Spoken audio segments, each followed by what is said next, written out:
ನೀವೇನಿಲ್ಲಿ, ಅದು ಇಷ್ಟೊತ್ತಲ್ಲಿ ಒಬ್ರೆ? ತೇಜಸ್, ನೀನಾ? ಆಂಟಿ ನನ್ನ ಕತೆ ಬಿಡಿ, ನೀವ್ಯಾಕೆ ಒಬ್ರೆ ಬಂದಿದ್ದೀರಾ? ಏನಾಯ್ತು? ಅದೇನಿಲ್ಲಪ್ಪ, ಯಾವುದೋ ಯೋಚನೆಯಲ್ಲಿದ್ದೆ, ಹಾಗೆ ನಡ್ಕೊಂಡು ಹೋಗೋಣ ಅನಿಸ್ತು, ಹೋಗ್ತಿದ್ದೆ ಅಷ್ಟೆ. ಆಂಟಿ, ಮದುವೆ ವಿಷಯದಲ್ಲಿ ನೀವು ನಿತ್ಯಗೆ ಎಷ್ಟು ಹೆಲ್ಪ್ ಮಾಡಿದ್ರಿ ಅಂತ ನನಗೆ ನಿತ್ಯ ಹೇಳಿದ್ಲು. ಅಕಸ್ಮಾತ್ ನೀವಿಲ್ದೇ ಹೋಗಿದ್ದಿದ್ರೆ ಪಾಪ ಅವಳು ಎಷ್ಟು ಒದ್ದಾಡ್ತಿದ್ಲೋ ಏನೋ. ಮದುವೆ ವಿಷಯ ನಿನಗೆ ಗೊತ್ತಾಯ್ತಾ? ನಿತ್ಯ ಎಲ್ಲ ಹೇಳಿದ್ಲು aunty. Thank you so much. Thanks ಹೇಳೋಂಥದ್ದು ನಾನೇನು ಮಾಡಿಲ್ಲ ತೇಜಸ್. ತಾಯಿಯಾಗಿ ಮಕ್ಕಳ ಹಿತ ಕಾಯೋದು ನನ್ನ ಕರ್ತವ್ಯ ಆಗಿತ್ತು, ಅದನ್ನ ಮಾಡಿದ್ದೀನಷ್ಟೆ. ಆದ್ರೆ ನೀನ್ ಇಷ್ಟ ದಿನ ಎಲ್ಲಿದ್ದೆ? ಈಗ ಎಲ್ಲಿಗೆ ಹೊರಟಿದ್ಯಾ?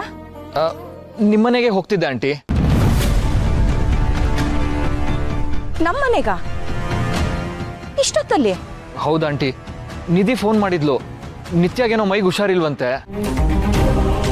ನನಗೆ ಯಾರೆಷ್ಟೇ ಸಮಾಧಾನ ಮಾಡಿದ್ರು ನಿತ್ಯ ನೋಡದೆ ಇರೋದಕ್ಕಾಗ್ತಿಲ್ಲ, ಅದಕ್ಕೆ ಹೊರಟು ಬಂದೆ ಆಂಟಿ. ನಿತ್ಯಾಗ ಹುಷಾರಿಲ್ವಾ? ಏನಾಯ್ತಂತೆ? ಇಂದೇ ಡೌನ್ಲೋಡ್ ಮಾಡಿ ಮತ್ತು ನಿಮ್ಮ ನೆಚ್ಚಿನ ಶೋಗಳನ್ನ ಆನಂದಿಸಿ.